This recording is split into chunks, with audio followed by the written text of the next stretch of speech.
7 seconds. All right, shalom, shalom. First and foremost, I want to give all honor, glory, and praises due to Yahweh, Ba'ashem, Yahweh Shai, Ba'ashem Rakakwadash. And again, double honor to the elders and apostles at Great Millstone, who's teaching this truth and sincerity, and also who rule well. Peace and salutations to the hopeful elect that scatter four corners of the earth, which you so-called Negroes, Latino, Hispanics, and Native American Indians. There's so-called Israelites out the elect nation that the Lord's dealing with, okay? This is, Brother Yawanathan, just, from Great Millstone, Detroit, just back at you with another lesson. And this is actually inspiration through the title of Elder Manata Zakba. He posted a video about, what do I do if I'm mixed? So I will go back, Lord willing, watch the video in its entirety, but that just sparked, just scriptures. So, hey, the scriptures I'll bring out, I know some of the elder are going to bring out some, but, this is going into, if you're mixed, can you be saved? And the answer is, that depends on your lineage of your father, okay? All right, so let's grab Numbers 1 and 18.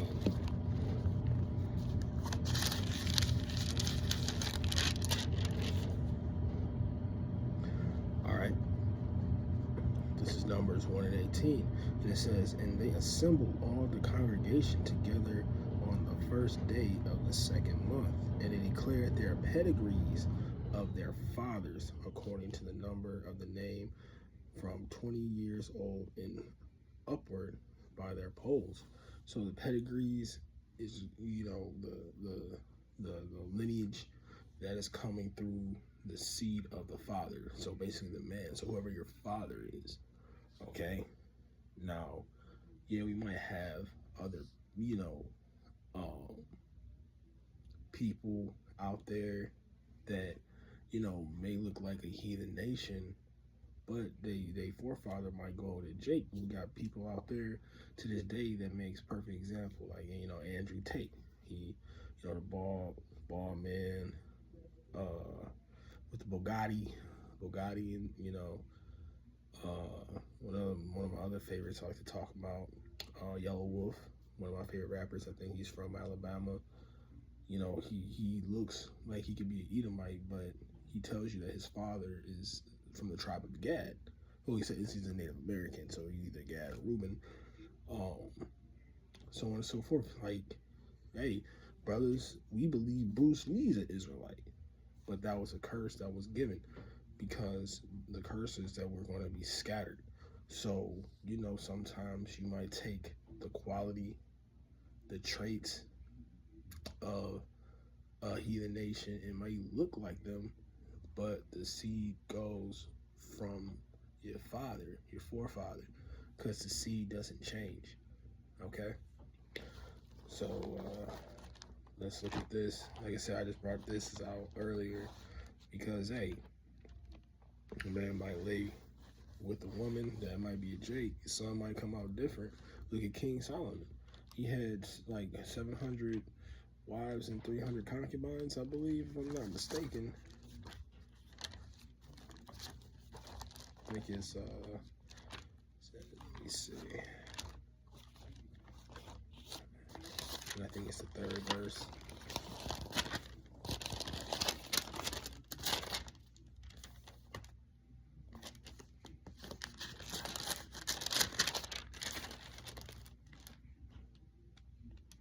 Yep.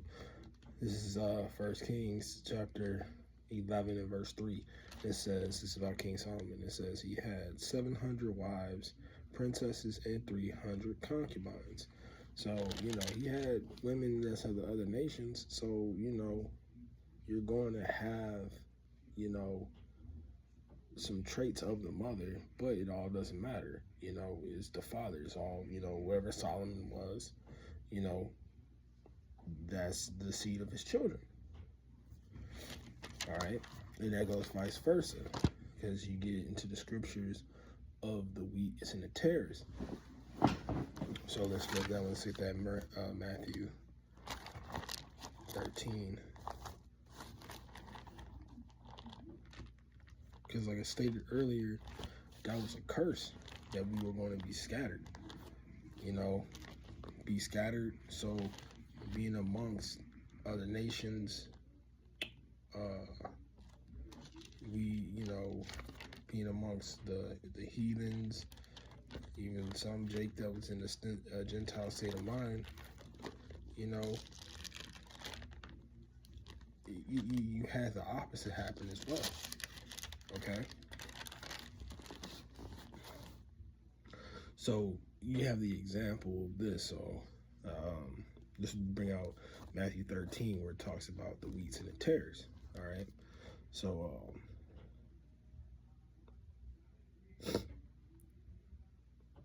Matthew 13 and 24. It says, another parable put he forth unto them, saying, the kingdom of heaven is likened unto a man which soweth good seed in the field. Yeah, good seed, good fruit. You know, and you like, cause I want to get into gardening. And you know, when you have a good ripe fruit, you know, sometimes you can take that seed and it can bring forth ripe fruit, more fruit. You know.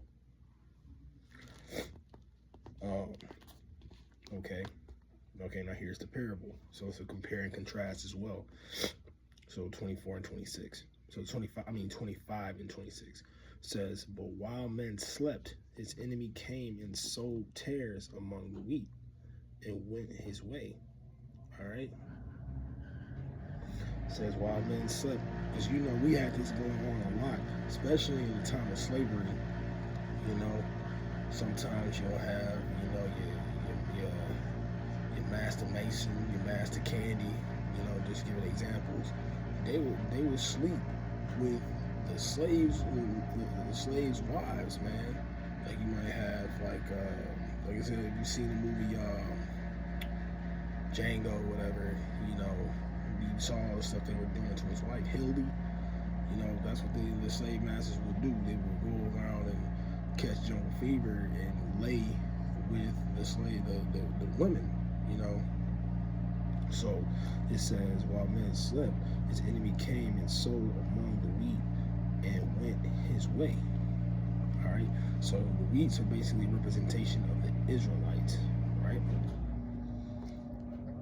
But the enemy is called tares, because when you look at, okay, now there's the real compare and contrast now. When you see a wheat and a tare, they both look the same, but one can bring forth and be beneficial, and one is actually just completely useless.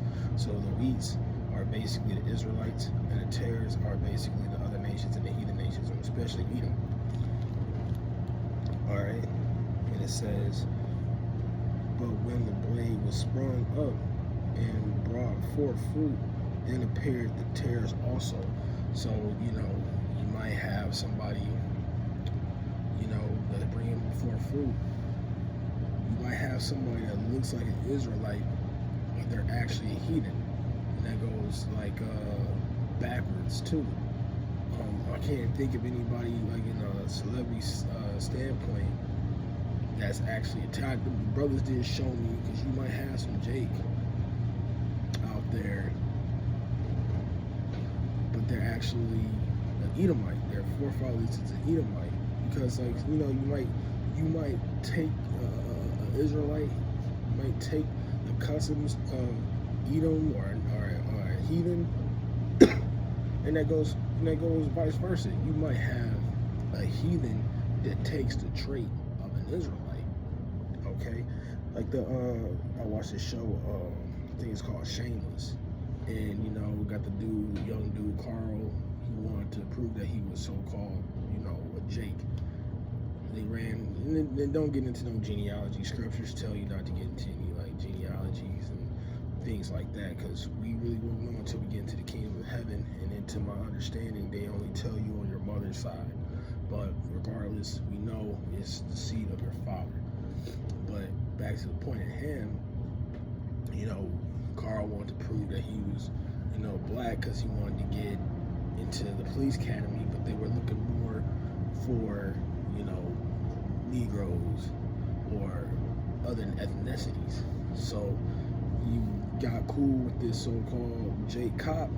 They both did a little mouth swab. Come to find out, Carl, the young man, he looks like a Edomite, but he was trying to prove that he's a Jake. He was like, you're not a so-called Negro, but you're actually, either Gad or Reuben. So he was an Israelite. He was like, oh, I got some Gad, some Reuben in me. Okay, and then you have the officer that looks like a Negro, and come to find out, his lineage went back all the way to, the Edomites of when Columbus came over, the Pilgrims. And then he just jokingly was like, oh, so your people enslaved my people? Because then you understand when not the natives, but when Columbus and the enemy came over here, all the things that they did to the so-called Native Americans, the so-called, the Gadites, the Reubenites. All right. So, point is, if you are mixed, it all depends on who your father is. All right, who the seed of your father. And that's why, like I said, you really can't just say, oh, you an Edomite, oh, you a heathen, oh, you a Jake. You gotta try the spirit by the spirit. If you can resonate with this, and this really is the best filter. If you can resonate with these scriptures, hey, you 9 times out of 10, you a Jake. All right. But, Lord willing, I hope this video was edifying. And again, I want to give all honor, glory, and praises due to Yahweh, Ba'ashem, Yahweh Shai, Ba'ashem, Rakakadash. And again, double honor to the elders and apostles at Great Millstone, teaching truth and sincerity, and also the world. Peace and salutations to the one for elect. To close out, say Shalom.